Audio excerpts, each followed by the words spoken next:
Hey,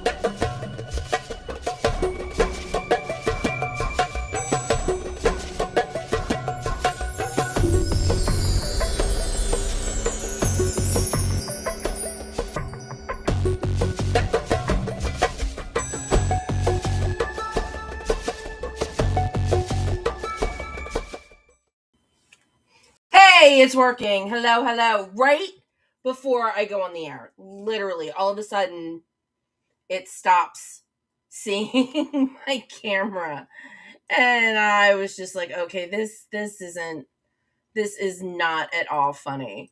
Let's see. No, it is on green. Oh, green auto. Nope. It's gonna just. Oh, let's see what that does. Oh, yeah, that's a little better. Hello, Chris. So glad to see you. Hi, Dave. I'm glad I'm here. Like I said, it was touch and go for a minute. My camera was working, and then of course, like 2 seconds before this whole thing's supposed to start. Hi, Joel. Of course, that's when I lose it. Okay. So, um, there's not going to be any more updates to start the show with for Starfleet Academy because Starfleet Academy is over for the season. So, what could we possibly talk about before we get into the topic? How about STOV? Because today was the first day I actually looked to see who all was going to be there, and right now they have 133 people listed from pretty much every corner of the Star Trek galaxy. They have 133 guests. Three of them are from the Kelvin timeline. They've got Bruce Greenwood, who played Captain Pike in Star Trek 2009 and Into Darkness.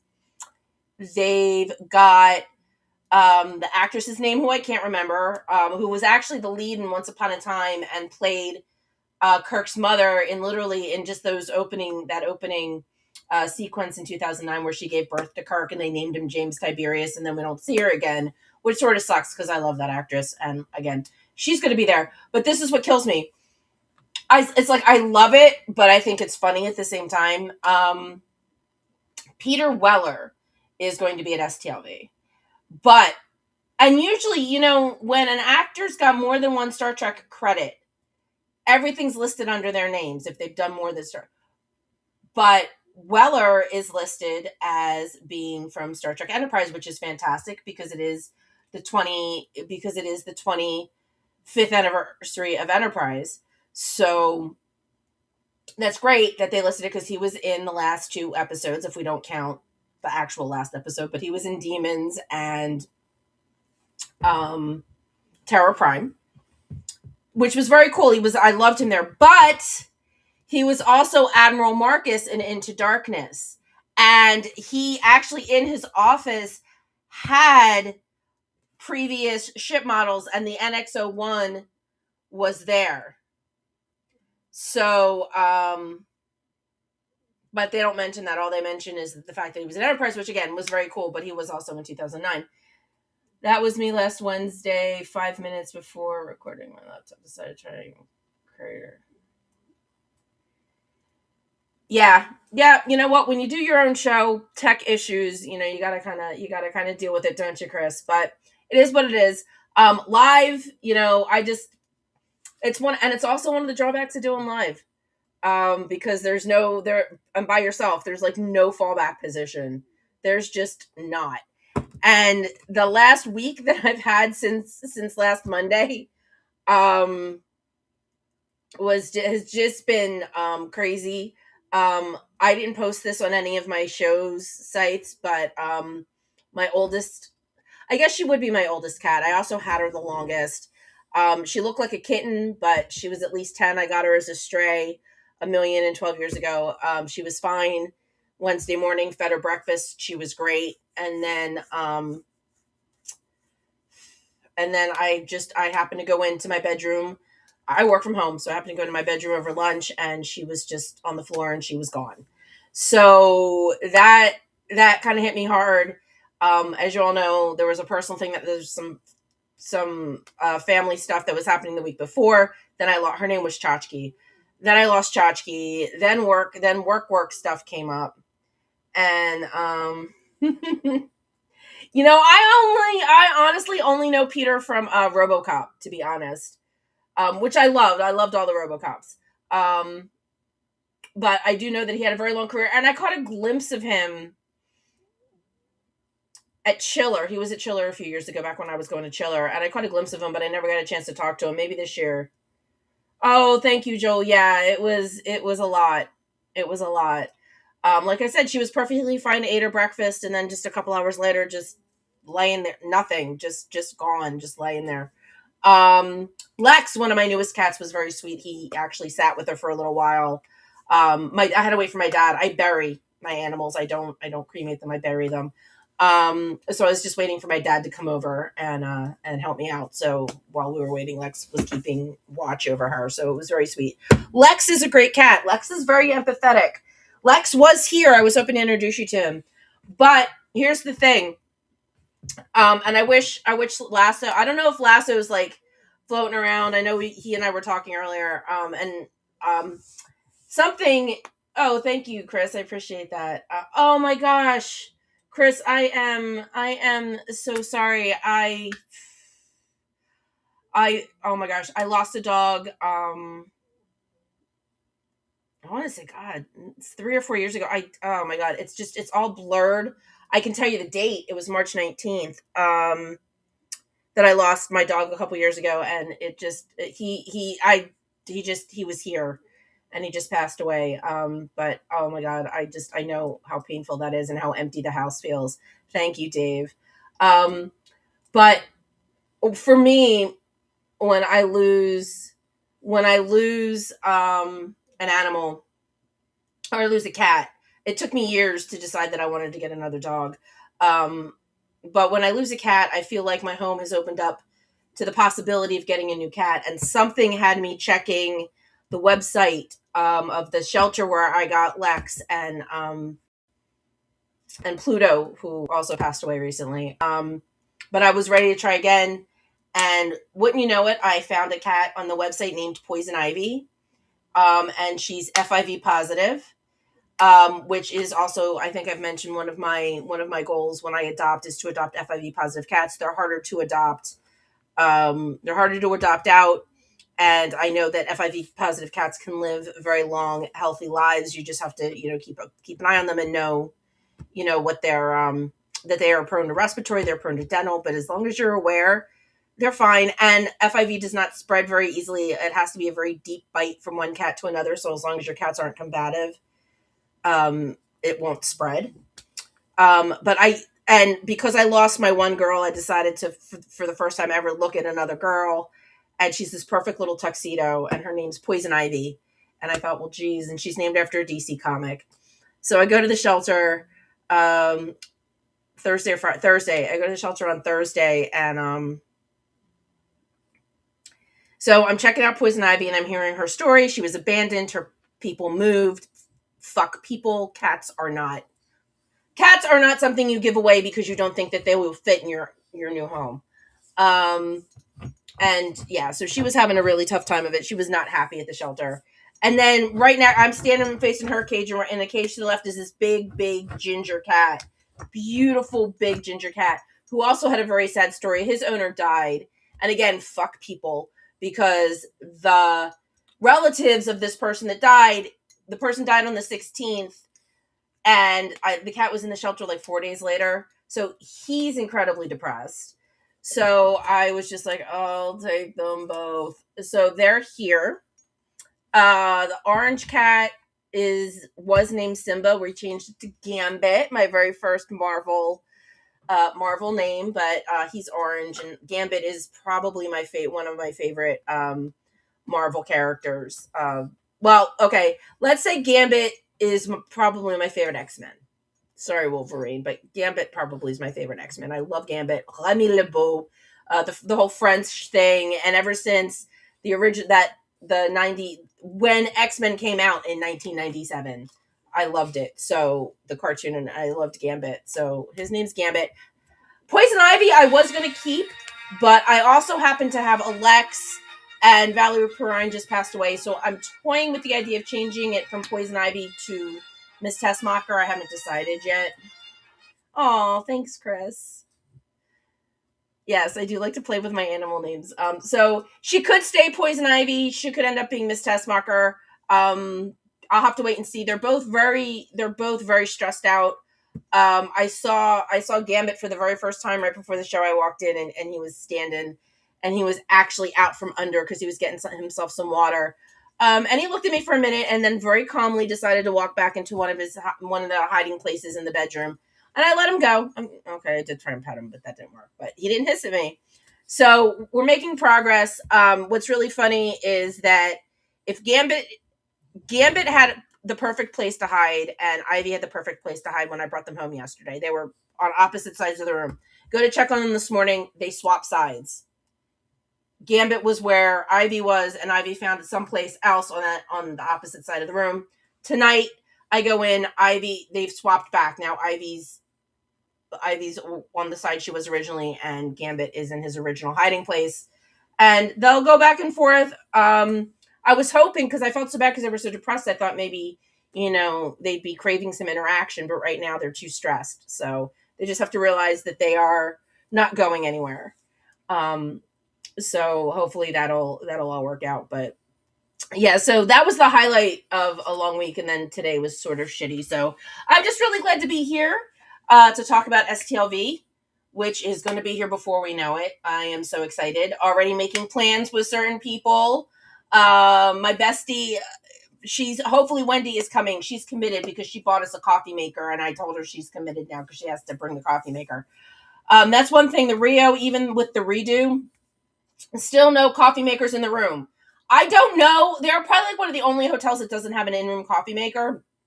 I swear to God, I don't know if they signed something with Starbucks that said they were never going to have coffee makers in the rooms, but there's no in-room coffee makers. But Keurig finally came out with a little one that they consider portable. It's a single cup, but you can do up to 12 ounces. And it takes K cups. Way less messy than buying something that you obviously have to use ground coffee in, because then you got to go to the dollar store and bring a scoop, or get a scoop, or bring a scoop. I just thought, you know what, this is perfect. You bring it, you bring pods, or you Instacart some pods, because for me, Wendy and I are going to be there for like 10 days. So either getting somebody to drive us out to Target or something, but a quick Target run, pick up some pods, will be good. Had the taco place changed? Yes, not changed hands. Yes, Guy Fieri's closed. There is now a new taco place. And I'm not a huge Mexican fan, and I actually only went to Guy Fieri's once when they had their soft opening after COVID. The first had to have been the first. Was it the first con back, or the con right before everything shut down for the? I don't remember, because I know I went with Wendy because she loves Mexican food. I love street corn. I love good street corn, but Mexican food is a little. So I heard about that too. Guy Fieri's closed. The new place, I got an email from the Rio. The new place is only open 4 to 11 Thursdays through Sundays. Does not help the convention people. Doesn't sound like there's a window for those of you that don't know or have never been. Yeah, exactly. We went during the soft opening. The waitress wasn't great, and she doesn't know the spice level of her food, because she told me what I ordered wasn't spicy, and it was. I can handle a little spice, but when I say not spicy, what I got was definitely a level of spicy. So, oh, well, that's cool, Joel, that the menu looks better. I haven't even looked. Menu looks better, but the hours suck. But obviously, Joel knows. When you're walking down towards the convention, if you walk past Guy Fieri's, the restaurant itself had like a window that looks out onto the corridor that leads down the convention center, and you used to be able to do a quick swing by and pick up like easy stuff like tacos and burritos, just like to go stuff, and then like walk to the convention. I don't know if they're gonna close the restaurant but have that window open during the con. It would be smart to do that. That would be a huge moneymaker for them, because Trekkies get hungry and Trekkies don't want to go too far to get their food. It's got to be better than Del Taco. I hope Magic Lasso isn't Magic Lasso, and I have to think about Del Taco. There's a Del Taco across the street. Their breakfasts are really good. I was not impressed. The one and only time I got an enchilada there, I was not impressed. I hope I'm not insulting any West Coast Del Taco fans. Not a huge Del Taco fan right now. It could have just been a bad day. I could probably be talked into going back because there's that little strip across from the Rio. There's the Del Taco and the Denny's, and there's something else. I don't know if it's a KFC. I never remember because it's not someplace that I would go, which could be KFC. I don't eat at KFC. But there's a Del Taco, another fast food joint, and a Denny's. And Denny's, I mean, but there's an Egg Sluts in the Rio now, which I talked about last week. There's an Egg Sluts in the Rio now, so they actually now have like a specific egg sandwich place to do like grab and goes. Like so you can go. I don't know what the pricing is going to be. It's an LA based chain, but yeah. So Egg Sluts is going to be there, which is going to be fun. Like I said, just to be able to grab and have some place to go for breakfast. Like I said, I'll go to Starbucks for my coffee, but I'll go to Egg Sluts for a fresh egg sandwich because yes, I do like the food at Starbucks, but it's a very limited menu and I don't like everything. Starbucks, if you want something quick and hot and yummy, they have a really good grilled cheese sandwich. Are there better? Yes, there are. In fact, I had a better one yesterday at Paris Baguette. Or Saturday. I went to Paris Baguette on Saturday and it was amazing. But yeah, the grilled cheese at Starbucks is fantastic, but I can't wait to do Egg Sluts. Speaking of Saturday, I do have a confession to make. I sort of forgot to watch Trek Talks. Sort of forgot. Sort of didn't have a chance anyway. I had a lot to do on Saturday morning. I literally got up, got out, met my parents, had breakfast, and then ran a bunch of errands. And by the time we got done doing what we're doing, I was all of a sudden very exhausted. So I came home. It was just after 4:00 in the afternoon. So I think Trek Talks was maybe a little under halfway through. Didn't even think about it. All I wanted to do when I got home, first I had to work. I'm a travel agent by trade and I had to finalize a cruise for someone. So I had to work for a little bit. By the time I got all said and done, we were taking my parents out for a dual birthday celebration. Both of their birthdays are in March. So we were going out to dinner for a dual birthday celebration. So, all said and done, I took a nap up until the point where I had to get up and get ready to go. So partially forgot, but even if I had remembered, I would have felt guilty because I wasn't going to be around to watch it because literally by the time I got home, I just wanted to crawl into bed. But while I did not watch it live, I can be like many others out there who may not have gotten a chance to watch it live, and I can watch it on YouTube. It is available on YouTube. Just because you missed donating to the whole Give Butter thing does not mean that you can't donate to Hollywood Food Coalition at any other point during the year. And for those of us that may or may not ever end up out in LA, I do end up out in LA on occasion. They are always looking for volunteers, even just for the day.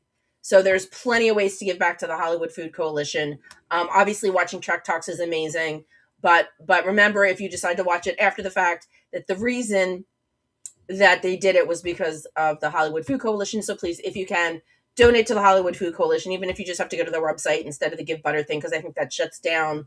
It might already be shut down. They don't leave it up.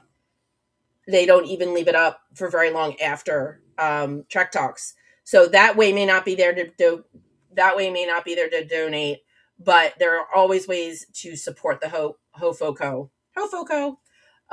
So please do. And Gates and then Tawny at least. Oh, there we go.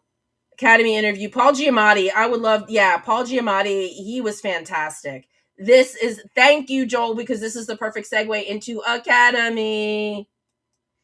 All right, before we segue, Dave just killed the segue. No, volunteering is very easy. It's a thing for me now. After STLWD, I go to Carol. Always looking for help at the exchange. There you go, Dave. You know what? I don't know what my plan. I mean, I do technically know what my plans are after, but you know what? As the convention gets closer, I don't know. Road trip through the desert. You know, I've always wanted to do that. Whether it's LA to Vegas or Vegas to LA. You know, maybe hitching a ride in the back of Melissa's. Hitching a ride back in the back of Melissa's. Melissa has no room. Melissa drives because Melissa brings her booth with her in her Toyota. I've helped her unload a few times. I've seen how packed that car is, and it's totally worth it. All right, Academy. There we go. So it is over. We discussed it last week. Rico, there were some predictable things like the whole fleet showing up at the end that was completely predictable. But still gives you goosebumps. You know, the music's playing, everyone's boom, boom, boom, boom, boom. You know, that whole thing. So it was predictable. I liked. Um, oh, Joel, you are. I can't wait. I can't wait. No more spoilers. I can't wait. I can't wait to go watch Chuck Talks. So I think I said this. I liked how Mrs. Muir. I can't remember her first name, but Caleb's mom took to me what felt like appropriate time to kind of adjust to everything that Caleb did. Like she was definitely hating Holly Hunter for like almost all of it, and that made so much more sense than if she always all of a sudden had this amazing epiphany. Oh no, she's wonderful and I love her. So I thought that they did the right amount of gave her the right amount of time to adjust to Caleb, his new life, his new situation, and what the Chancellor had offered him, and then offered to her. So I love that. Um, I love Stephen Colbert. I think the idea of bringing Stephen Colbert in to do the voice, the Academy voiceover, the dean, I guess he was the dean of students. I absolutely love that for the whole thing. So when they lost the atrium, you know, we lost Colbert. But I thought that was fantastic. Um, Overall, I really liked it. Like I said, like Rico and I said last week, there was part of me that's like, if you were going to cancel it, just cancel it. Like, I don't even want necessarily a second season at this point.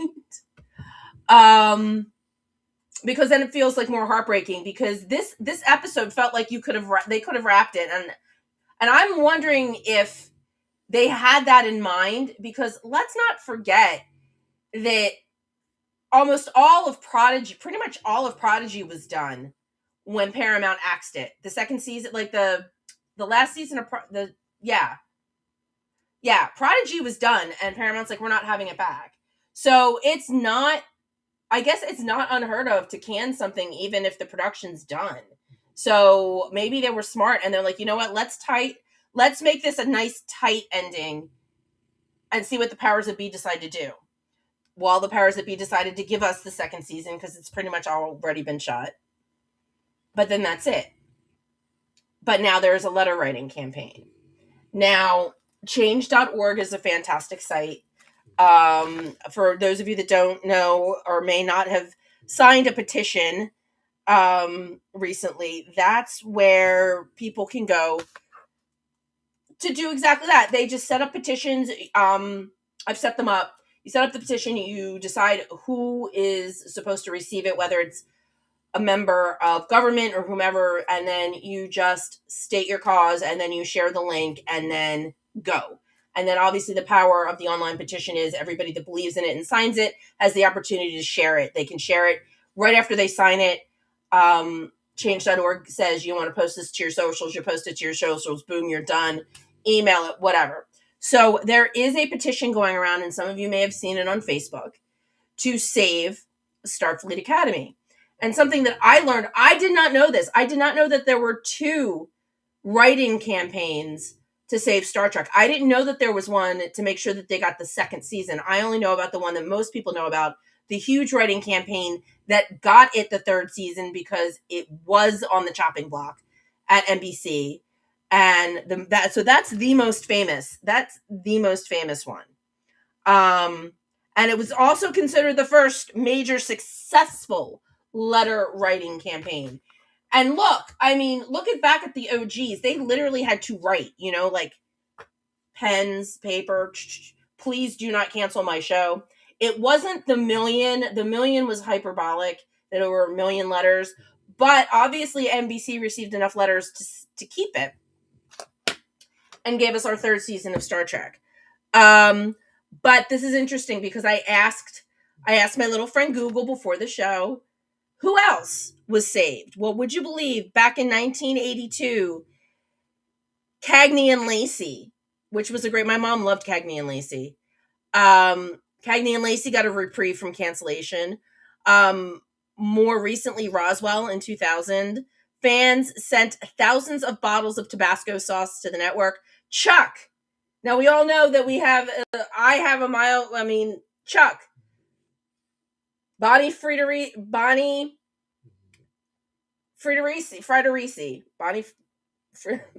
was in it. She played the general. See, I learned how to say it, and I forgot 2 weeks later.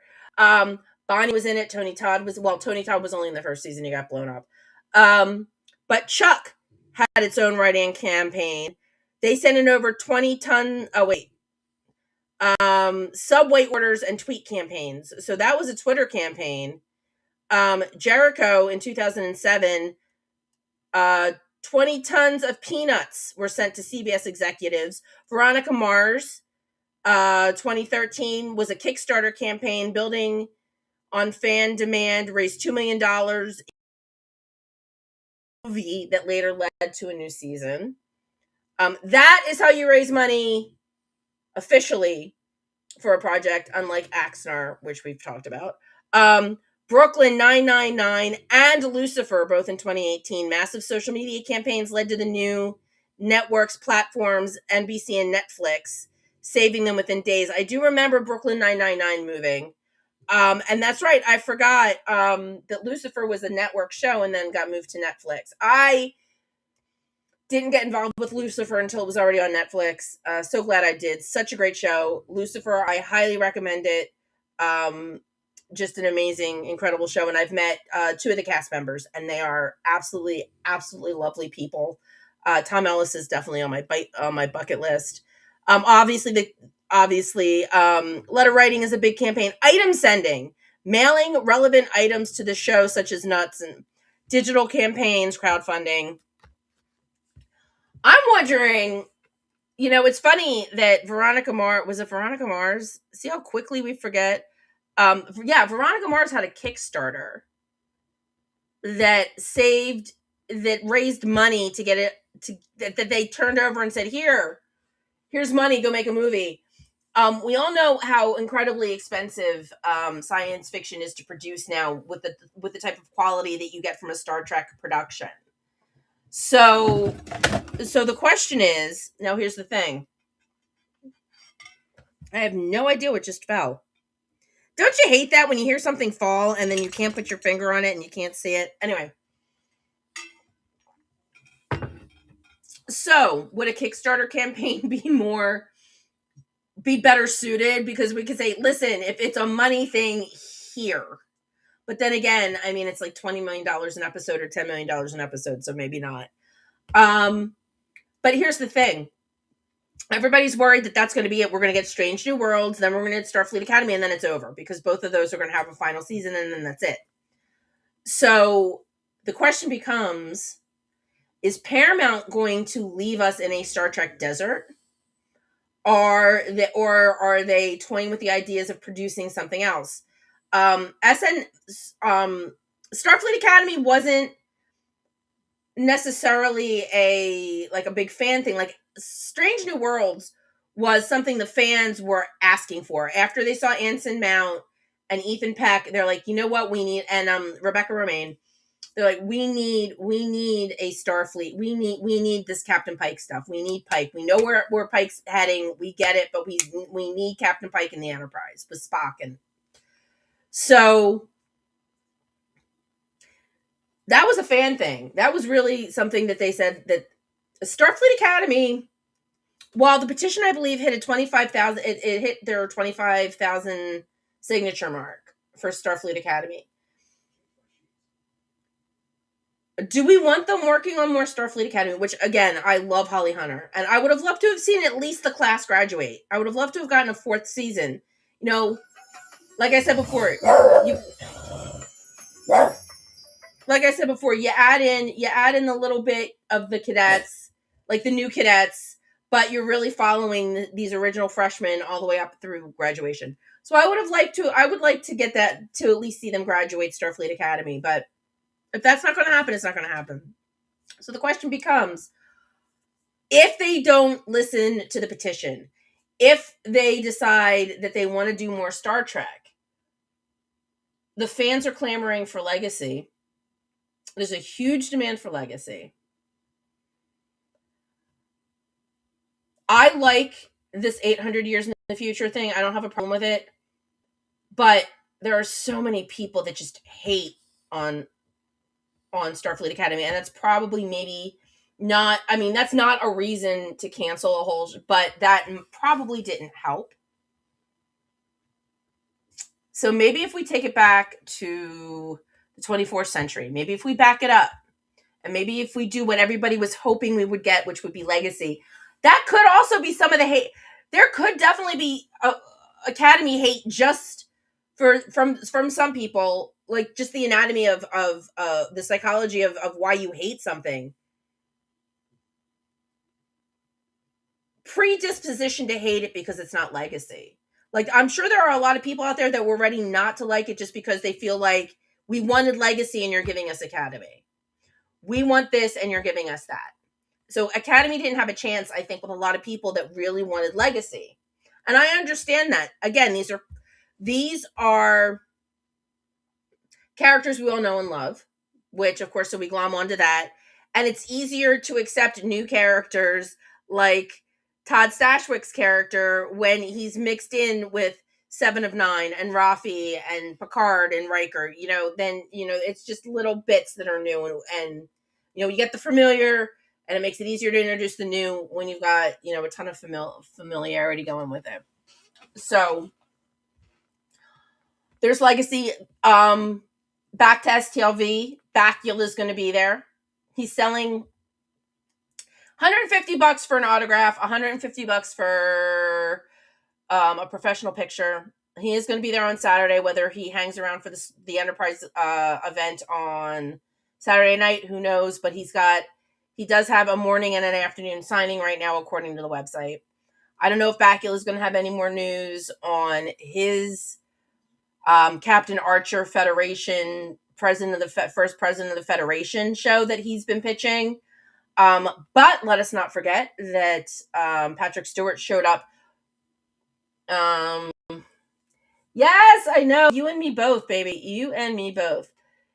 But here's the interesting thing. I mean, don't forget, I almost called him Jean-Luc. Patrick Stewart, Sir Pat showed up a few years ago at STLV strictly to say, guess what? I'm doing a show. Bakula's already going to be there. Wouldn't it be awesome on the 25th anniversary of Enterprise for him to be there and then during his panel announce that they finally greenlit the Archer thing? I think that would be very cool. I think that would be awesome. I don't know if that's happening. I'm just wondering if Paramount's just going to be done.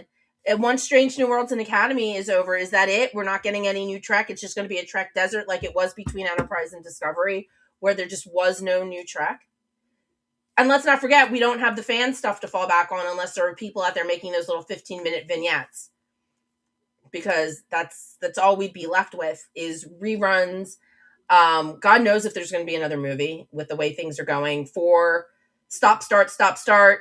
And it's Kelvin, which means it's already got that whole thing going on. Again, I love the Kelvin universe. It's one of the only things I watch. Although the other night I did fall asleep to all the TOS movies on Pluto. I fell asleep to all of them. From the original, woke up. I was having problems sleeping. I was awake for most of 2 and most of 3.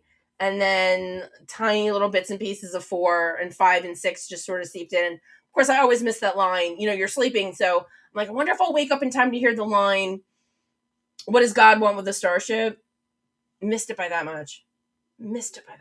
I woke up as they beamed him off the planet before the God got him.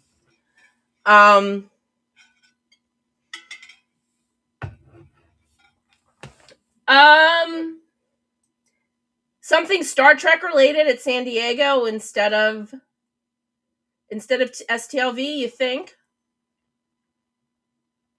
You know what? The fact that STLV is no longer licensed by Paramount, I could see that. I could absolutely see them wanting to do it there rather than at STLV. So maybe. And then see there. Announce it at San Diego, and then we all get to celebrate it in Vegas the entire time that we're there. So that you might have something there, Joel. You absolutely might have something there. like I said, I wouldn't mind seeing 4 seasons of Academy, and just getting that kind of closure with this class that we started with. But I mean, there are so many people dancing in the streets because it got um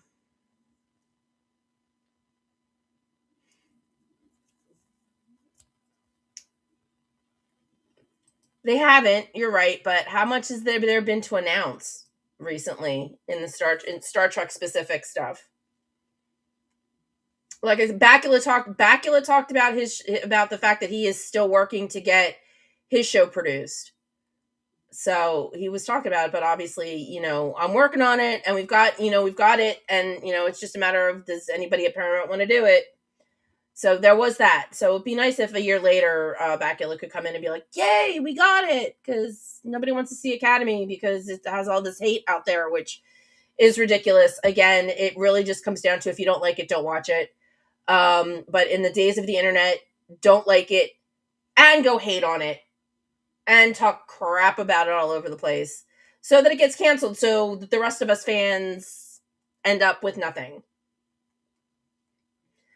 Like I said, I don't know. Hi, Ed. No apologies necessary. Just give me a rewatch. And that's all. Glad you're here. We're just talking about Academy and STLV and how excited I am for STLV and whether or not they're going to be announcing anything new. They do have there are a few solid Starfleet Academy actors that are going to be, like I said, they've got everybody there. It's the 60th plus the 25th of Enterprise. Everybody for Enterprise that we figured that's going to be there has been announced, which means no Jolene. Yet I still have a little ray of hope in my heart that maybe Bakula, looks like Bakula's only going to be there for the day.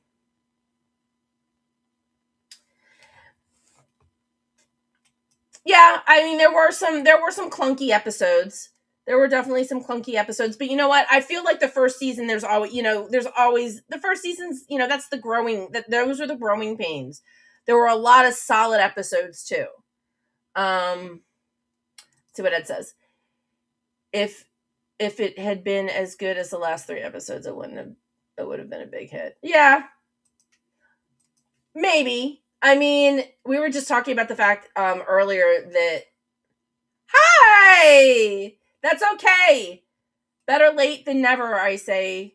Better late than never, and there's always the rewatch. There's always the rewatch. Just get my views up there. Smash the like button. Hey, look at that. I'm remembering to say things like smash that like button. Um, yes, I saw that. They put out another clue. There's another announcement tomorrow. 47. I'm wondering if it's Larry. If they're just going to announce Larry, because 47 is one of the clues. Maybe it's Larry Nemchek. I always mispronounce his name.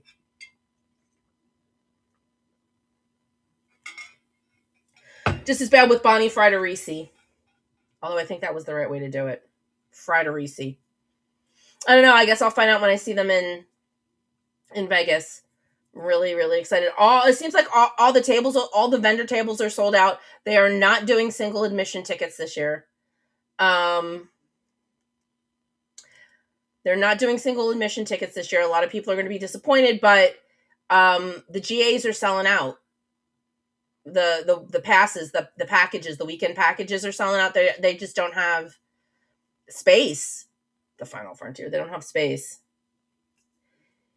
Yeah. Now that I'm thinking about it, I might go and guess, because Creation's looking for guesses, and I can always look up how to spell his last name. I met Colm a long time ago back when Creation did events at the Pennsylvania Hotel, which was right across the street. I think it's changed names now. It's right across the street from Madison Square Garden, in New York, and I met Colm. I have his autograph somewhere on a Creation schedule. That might have been the one that I couldn't figure out. I found a Creation schedule with a scrawled signature on it. It's either John Delancey or Colm Meaney, I think. Because those are the ones that I just got because that's when they were doing them for free. they'd sign anything and they'd sign it for free. You just had to be willing to stand in line for like 2 hours, kind of like what the TSA is doing now. Sorry. But yeah, if you wanted to stand in line, but I stood in line for John Delancey. I stood in line with Cole Meany for Cole Meany. I've stood in line like that for, it was supposed to be for Burt Ward and Julie Newmar, but Julie had to leave, so it was just Burt Ward, but that was okay. Creation had them at an event when Batman 89 came out. Speaking of Batman, and I am so mad at myself because I left it downstairs. I was Hallmark shopping today. I had to buy my dad a birthday card, and they had ornaments on sale. $2.99 for 2025 Hallmark ornaments. $2.99. Harry Potter. Don't like Harry Potter. Barbie, but why would I buy a Barbie dream house ornament when I never had a Barbie dream house? I had the Barbie camper van. I never had the Barbie dream house. Couple of Disney haunted mansions, and it was, the shelves were maybe yay wide, and there was like 5 or 6 of them, and in the middle of the shelf was one of those little lucite sign stands, and inside the sign it said, clearance $2.99, all sales final. But that stand was in front of an ornament, and I peeked. It's a Batman ornament. It was the Bat Shield. Batman 66, he had a Bat Shield that was bulletproof that he and Robin would get behind, I think maybe once or twice. And it supposedly folded up. It's like this huge Bat Shield. It's like this. But it folded up into his utility belt, and he'd whip it out, unfold it. And anyway, so it's Batman 66. It's Batman holding the shield, and it was $3, and I'm like, must have this. And I was going to show you guys, but it's downstairs. It can keep my my Trip Tucker ornament company, because those are the only 2 Hallmark ornaments I have. Nice to know that somebody else remembers those creation days. Back when the autographs were free. Yeah, back when the autographs were free, but you really had to wait. But I mean, I actually was at Brent Spiner's first Star Trek convention, and he did it after hours because he didn't want to deal with he wanted to dip his toe in. So he did it. He did it after the convention closed. It was a separate ticketed event. In the same space. So my friend Evan and I stayed, and I got to ask him about Bob Wheeler from Night Court, and he actually did the voice. There's something about Bob Wheeler. It was great. Brent's fantastic. I've had other opportunities to speak with him now, but I saw him at his first creation event, which was very cool. Those were fun going into New York. I saw DeForest Kelley. I'm pretty sure I saw Leonard Nimoy. I didn't see Shatner until Wizard World in Philly many years later.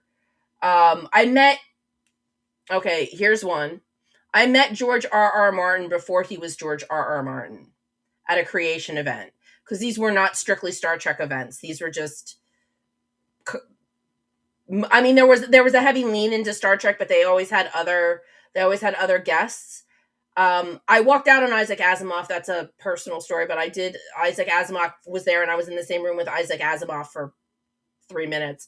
I had a very good reason, though.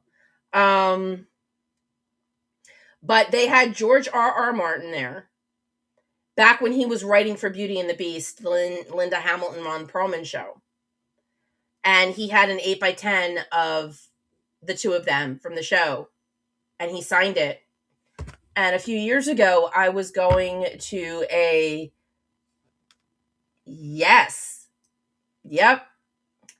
George R.R. pre-RR, absolutely. We didn't have cell phones to do selfies back then, or I would have had a picture. But he signed this, and then a few years ago, Ron Perlman was doing a Heroes. Was it Heroes and Villains? Walker Stalker, whichever one. There's a company that used to do 2 events. They were either Heroes and Villains or Walker Stalker. They were a really great company, but they crashed and burned. I think there was some financial issues. But they used to throw really great events, and they used to have a lot of annual events in the Jersey area, and Ron Perlman was at one, and I'm thinking, I know I have this. And I actually found it. I dug it up. It was at my parents' house. I dug it up. I took it with me, and I had a great story to tell Ron, and I wanted Ron to sign it, and I'm like, just don't sign over George R.R. Martin, and he didn't, and now it's framed downstairs in my my autograph collection. Ed, seriously? I had no idea 2021 was your first. Yeah, I mean, I did. Wow. Your first of any convention. I do. I used to go to a lot of conventions back in the 90s. I used to go to a lot of conventions before I moved to Massachusetts. I went to a lot of conventions in the 90s. My friend Evan, who introduced me to the convention scene, we used to go to all of them in the Philly area. I've seen so many amazing. I've seen Will Wheaton. I actually, the other autograph that I have that I wish I knew where it was, which also could have been the one on that orange paper, and that, I feel terrible. I can't remember the actor's name. Dr. Smith from Lost in Space, the original Dr. Smith from Lost in Space. I have his autograph. I also have Bill Mooney's autograph on a T-shirt. Yeah, yeah. Those creation cons in the early days, those were pretty cool. It was really very different, I think, than they are now. But yeah, they were great. I used to have a lot of fun going to them. And then in the aughts, I was living in Massachusetts. I didn't have friends at conventions, and I had no idea about Rhode Island Comic Con or Boston Comic Con. So, and then I moved home and got back into the convention circuit here. So since 2005, I've been catching up on all my conventions, but STLV in Vegas obviously is my favorite. I do miss Wizard World. I went to one fan expo and it wasn't the same, and I heard some. I have a friend that vended there, and they said that the vendors weren't treated well, and that makes me actually not want to go. But anyway, guys. Oh, Ed. Someone was live streaming a bunch of it in 2019, so it got me interested. I contacted her on Facebook, got some hints, and maybe. Oh, well, that's fantastic. I'm glad. I'm glad you made the leap. I'm glad to know you, Ed, and I'm glad you made the leap.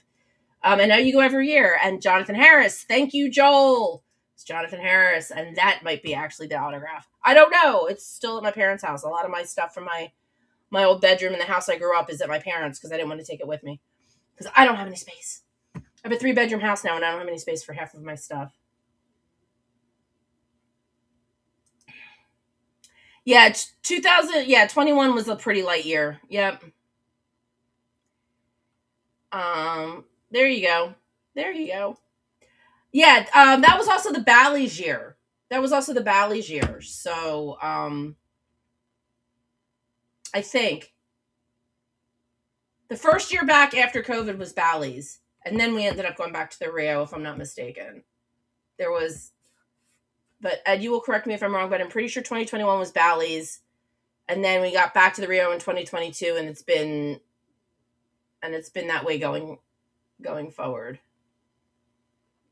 I think. Or maybe not. Maybe it was 2021 a Rio year, and then we ended up at Bally's in 22. I'm trying to remember. Everything from those days is like really foggy. Yeah, can't forget Bally's. The only decent thing about Bally's was not having to hike the half a mile. Bally's was 2020. Okay, yep. 2021 was the last. That's right, because 2021 was the makeup for my 50th, and Wendy was there, and then 2022 she wasn't. We were at Bally's. Thank you. Couldn't remember. Yeah, Bally's was, except like I said, except for not having to hike and being able to walk over to the Paris. Outside of that, I missed the Rio because that stuff on the 26th floor was killer. It's like, at least, yes, you had to hike, but everything was in the convention center. When you're at Bally's, you had the convention center, but then like there was a bunch of stuff on the 26th floor. The lines for the elevators were terrible. Thursday night karaoke, fuck it. I walked all the way down to the floor, to the street through the fire escape because the line for the elevators was too freaking long. Yeah, Bally's, and that's also where I burnt my feet at the pool. I burnt my feet at the pool because I didn't put my flip-flops on to go to the restroom. I had blisters on the bottom of my feet that plagued me for like the rest of the week because I think it was the opening pool party. But all right, guys. So what are we looking at here? Oh my gosh, it's already 10:50. And of course, we only talked about Starfleet Academy a little bit, but that's okay. We can all cross our fingers that it gets at least a third season. We will see. Go out and sign the petition if you so choose. Like I said, I'm just curious to see that if we're not getting a cat, if New Worlds is done and we're not getting Academy past its second season, are we getting more Star Trek? Maybe we'll find out at STLV. Maybe Joel's right and we'll find out before STLV at San Diego Comic-Con, which would be cool too, because like I said, then we can all celebrate. Right now, I am planning to be my schedule. I know it did fly by, didn't it, Dave? I am going to be in Las Vegas on July 31st because I do not fly on my birthday, which is August 1st. So I will be officially celebrating my birthday in Vegas on Saturday, August 1st. I don't know if anybody else is coming out early, but I will be at the Rio on August 1st celebrating my birthday. And then, just continuing that celebration right up until we run into STLV celebrating the 60th. And if there's more updates, you guys want to talk about for STLV, we'll talk about them here. We'll have fun. We'll chat about them here. What's coming next week? You're all just gonna have to follow me on the socials to find out. Until next week, guys, have a fantastic week. And until I see you again, please don't forget